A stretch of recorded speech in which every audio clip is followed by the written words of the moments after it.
Welcome to Productivity to Profit. And today my guest is Andrea Miller, and she is an entrepreneur, a piano teacher behind the Music Studio Startup podcast and blog. She works with music teachers to build financially sustainable businesses and fulfilling careers. So welcome, Andrea. Hi, Kathy. Thank you so much. It's good to be here. So glad that you're here and you can share your story with us. So as a piano teacher yourself, how did you kind of get into the business of running your own business and then helping startups? So kind of tell us a little bit about that venture.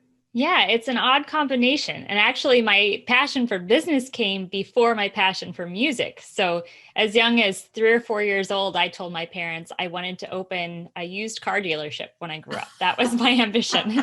And I have not done that yet, but I did open several businesses as a child. I was the one running the lemonade stand, or I had a cinnamon roll stand, or snow shoveling. And then throughout college, I ran a house painting business. And then ultimately, when I graduated, I finally started my multi-teacher music studio here in St. Louis. And then gradually had to move on from that and always taught piano on the side because I loved it. But my husband's job brought us out of state. And I began working with other entrepreneurs and small startups. And I really liked that atmosphere too. So I had a degree in entrepreneurship and piano performance, which got some weird looks when I talked to my advisors in college, but it served me well for the things I wanted to do. And then after a while of starting working with those other startups, I thought I want to take this business side of things and bring that education to music teachers who often they might get a single class period on, business, finance, or taxes, or if that. Often they get absolutely no business training and they are largely self-employed. So I want to bring that education back to music teachers, and that's kind of how I ended up with Music Studio Startup.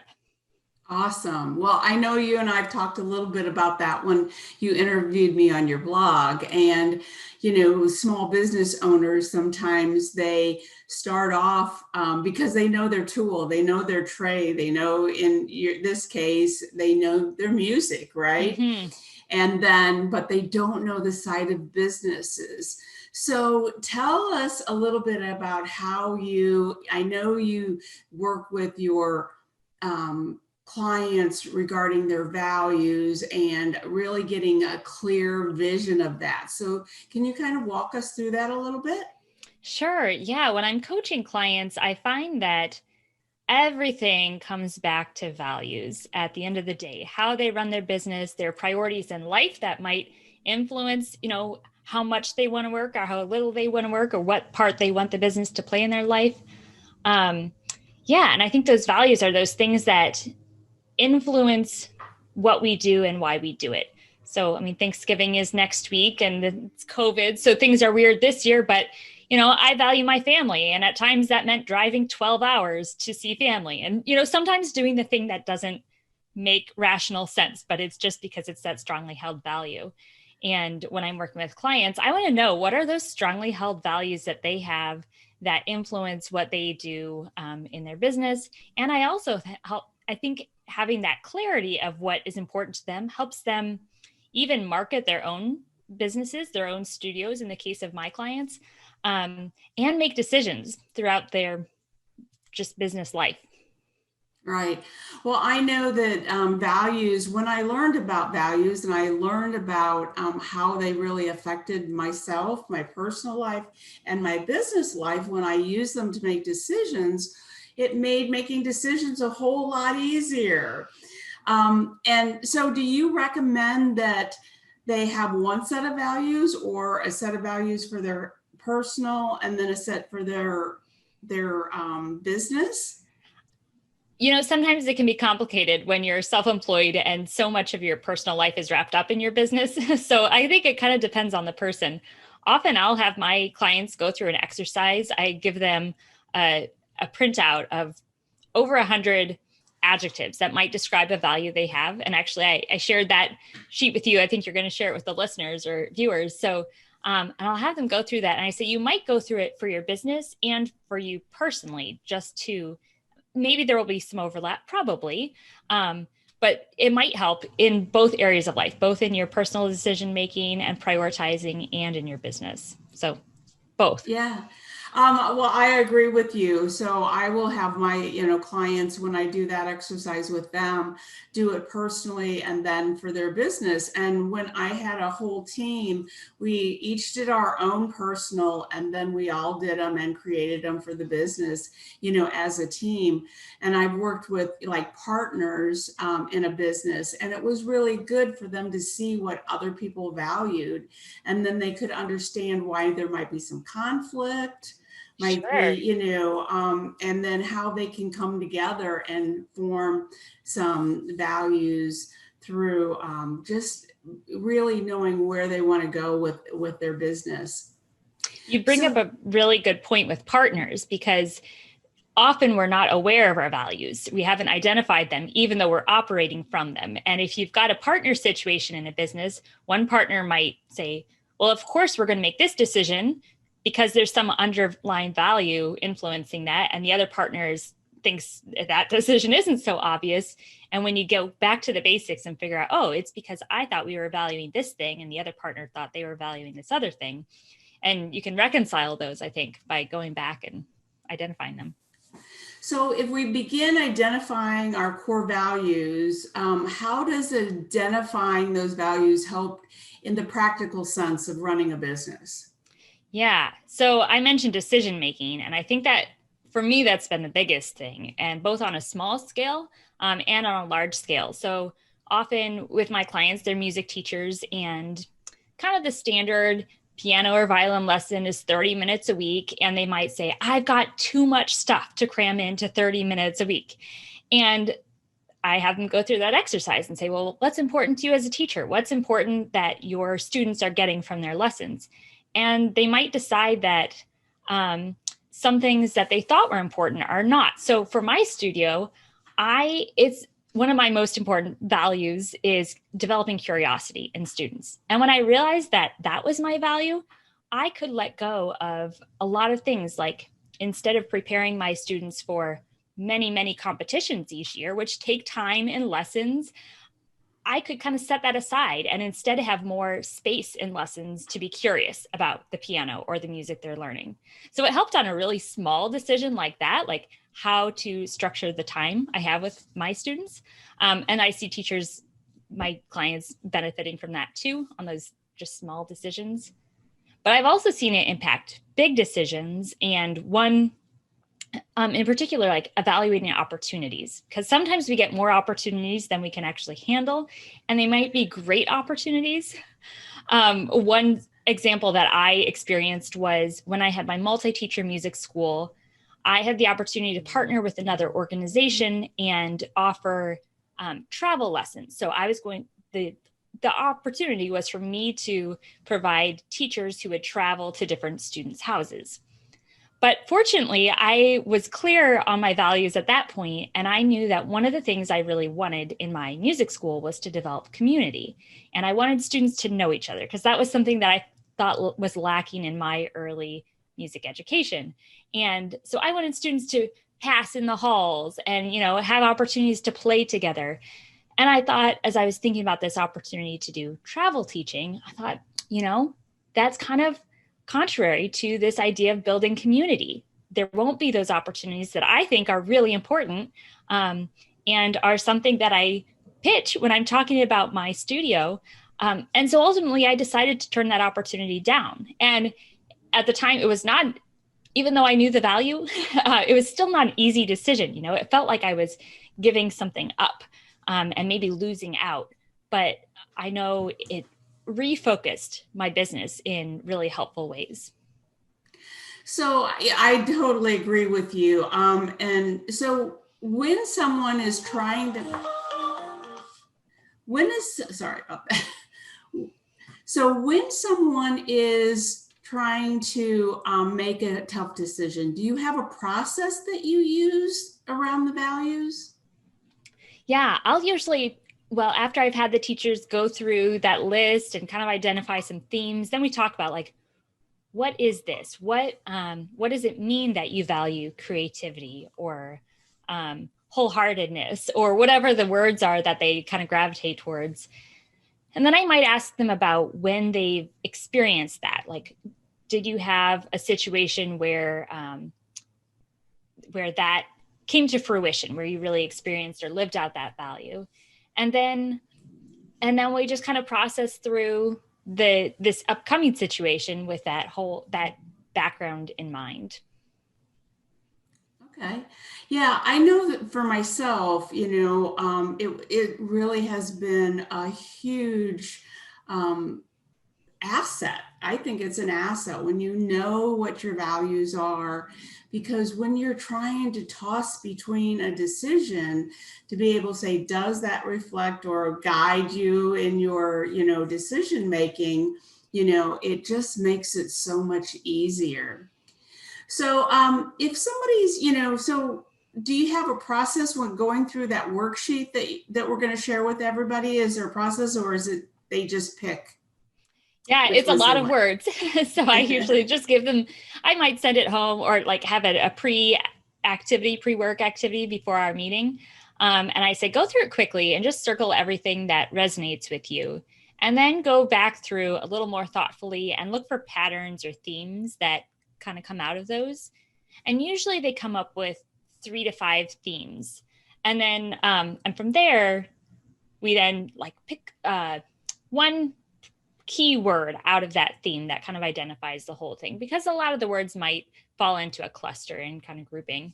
And then I'll encourage teachers to put together a vision statement at times and something that captures those values. So it's not just an aspirational, I went to my studio to make Juilliard musicians. I want every child to be a Juilliard musician. Something aspirational that doesn't help on a daily basis. And I think that's why vision statements often get bad raps, is because they're just not that helpful.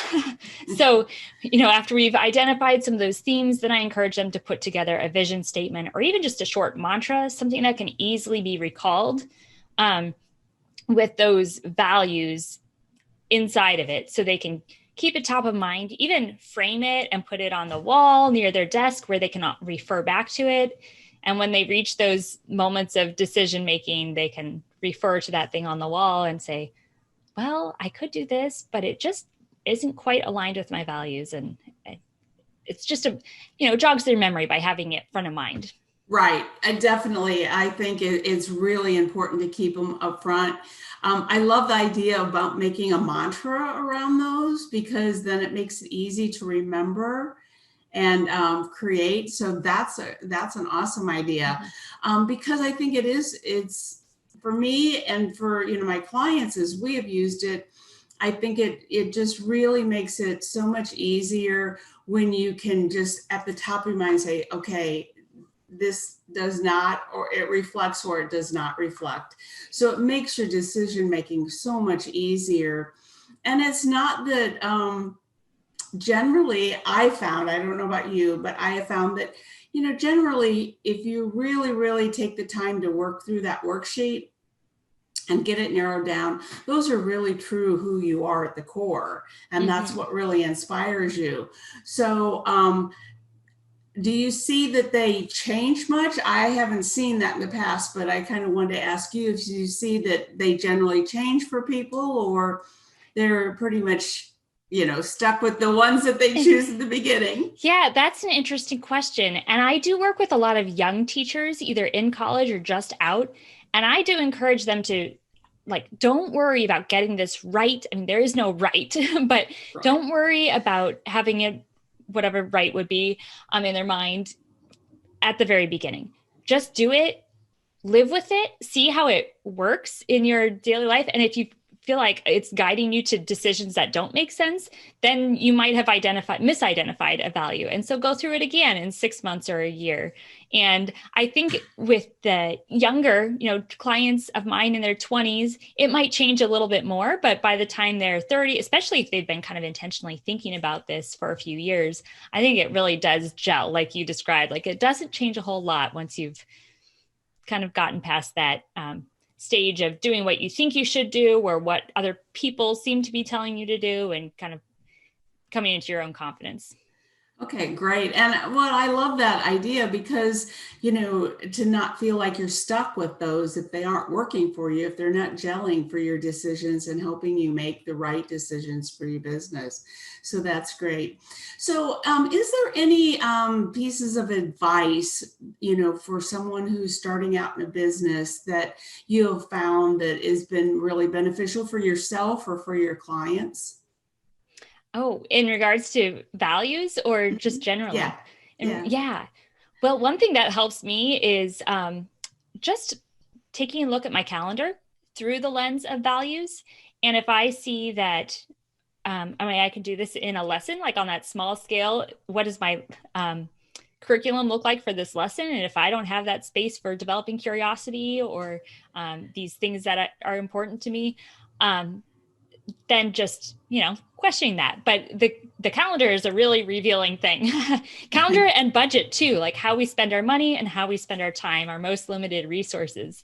And that's something, if you're wanting to get in the practice of making decisions based on your values, just going through that on a weekly basis and just practicing that decision making from that place of values. I love that because yes, our money and our time are so limited. They're limited resources, and once they're gone, it's gone. And one thing about money is you can make more money, but you can't make more time, right? That's right. Yeah. So it is really important, and I love it. I had never thought about that. Weighing it against my calendar. I love that idea. I know that I teach people how to color code their calendar so that they can just look at it very quickly and say, okay, I've got this much time built in for clients, this much time. And I remember one client that I've worked with for a long time now, but she always just says, I'll never forget the time you said, why are you doing so much networking? Because she was doing so much networking, she didn't have any clients on her schedule, So it's really, calendars are a very eye-opening thing when you really look at them. And when you look at them from the lens of values, I think that's really awesome. I'm glad you brought that up. That's great. It can be convicting, so you've been warned. So what other kind of just general advice would you give someone starting out in business or somebody that's been in business? What is, maybe a tough lesson you've learned or something you've come to overcome that you feel like would be valuable to share with others? I feel like something I'm constantly trying to overcome is perfectionism and the idea that there is a perfect out there. And if I read enough books or, polish the words enough, it'll be perfect. And intellectually, I know that doesn't exist, but that doesn't keep me from, trying to find it often.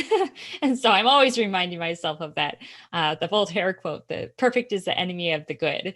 And yeah, that's something, I can share it as advice, but it's something I tell myself all the time. Yeah, I think perfectionism is definitely something any business owner needs to keep in check because it can keep us stalled in an area that's going to keep us from moving forward.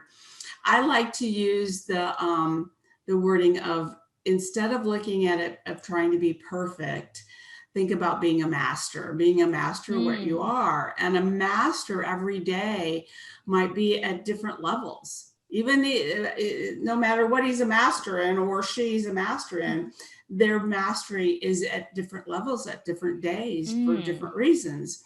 So to really just know that you've done your best today. And also, one other thing I read one time, and I always keep this in mind, is that generally our 80% to other people look like 120%. So, when we're striving for that 100%, which, we're never going to get there, right? Right. It's always, we could always make things more perfect or, make it better. It's, I think realizing that what we are the culprit that's causing ourselves the stress and the struggle there. So if we let ourselves, give ourselves a break, I think that helps a little bit. Yeah, I like that idea of the master too, because the master knows how to adjust to mistakes and, handle things that are not just textbook. And yeah, that's a really great, great way to think Yeah. about it too. Yeah. So, what is one of the other things besides perfectionism? Is there anything else that you find in your clients that is kind of a common thread of, challenges that a small business owner, that's starting a studio or that they seem to bump up against? Yeah, that's an interesting question. And I have noticed a shift in that. It might just be my awareness, but historically, a lot of music teachers haven't seen themselves as business owners. And I think we've come a long way in that in the last couple of decades, especially younger teachers. I think they have a sense of like themselves as a brand. I think that's a more natural thought for a 20 something. But what I'm noticing now more is that and this isn't just for music teachers, but a lot of small business owners assume that marketing is the solution to all their problems. And all I need is more customers, more customers, more customers. And sometimes that is the solution, but sometimes it isn't. Sometimes it's an underlying financial model of the business that's just fundamentally broken. And no matter how many customers you get, you can max out all your time and you can hire contractors and you can do all the things to serve those customers really well. But it's the underlying financial model that's broken. And that's something I'm seeing right now is that there is a sense like my clients see themselves as business owners. They know about marketing. They know that that's a solution, but they kind of see it as every solution instead of one solution. Oh, I think that's a really important point that people to listen to because they do. It's always like, oh, if I just get one more huge client or 5 more clients or 10 more clients, it's going to solve my problems. When usually, it's either their business model or they're not managing their money or they're not, making the profit they should be making on the clients that they do have. So I think that's a great thing for people to think about. And I hate to see them working so hard because it is not for lack of effort that their business is struggling. It's really just this issue that they don't even recognize as an issue yet that's causing them so much stress. Right. Yeah, because as a small business owner, you are working hard. You're, trying to grow a business. You're wearing a lot of hats. And so, recommending working with someone like yourself or working with a coach or a consultant in some way can help you see the things that we can't see because we're in the midst of our business. And we're, like you said, there's underlying things that other people can see. It's kind of like when you're fishing and you can't see the fish, right? And you're just hoping they're going to catch on. But if you have, and I never really even thought about it this way before, but if you have one of those scopes that will kind of tell you where the fish is, it's going to help you be better at catching the right fish. So having that other set of eyes and somebody else just to brainstorm with, especially for solopreneurs, because they are in it on their own and not having other people to collaborate with or other people to just bounce ideas off of. Yeah, so much goes on in our heads, and we can blow things out of proportion sometimes just because it runs around and around and around. And yeah, you bring someone else into that conversation, it can bring so much clarity. Right. Well, I really appreciate you being on today. Before we leave, I kind of just want to make a word from our sponsor, the Productivity Experts. As a small business owner, are you ready to put the burden of financial worries behind you and start living the dream of having a profitable business? Are you ready to start paying yourself on a regular basis? Increase your profits and build a financial foundation to create the successful business you've always wanted. Our online course called the Miracle Money Method will help you do all that plus. Step-by-step implementation with video, audio, transcripts, worksheets, and checklists, all to help you have a financial successfully business. With 100% guarantee, you have nothing to lose. So go to miraclemoneymethod.com and sign up today. So before we leave, Andrea, and as we said a couple times, we have a worksheet that we'll put up with this podcast and be on the website available to everybody. Is there any other lasting thoughts or pieces of advice that you want to share? And then also, will you share with people how they can find you? Sure. Yeah, I would just encourage people to take some time. We're coming up on the holidays here. So if you can spare an hour just to get in your own head and do some reflection on what's important to you, and just start practicing. It's not a place that is necessarily natural to make decisions from. Like, you kind of have to get used to it, but just start practicing. So that would be my advice. And you can get in touch with me at musicstudiostartup.com. That's my website. And my podcast is under the same name, available wherever you listen to podcasts. And I'm pretty active on Instagram. Great. And I have to comment, the word that you use, practice. Where does that come from? I love it, being a music teacher, and but that's what it is all about, is practice every day, doing a little bit more and advancing our knowledge and advancing our skills, right? Yeah, that is the superpower musicians bring to their businesses, is practice. Yes, yes. Well, thank you so much for being with us, and I hope you'll join us again soon. Thank you so much, Kathy.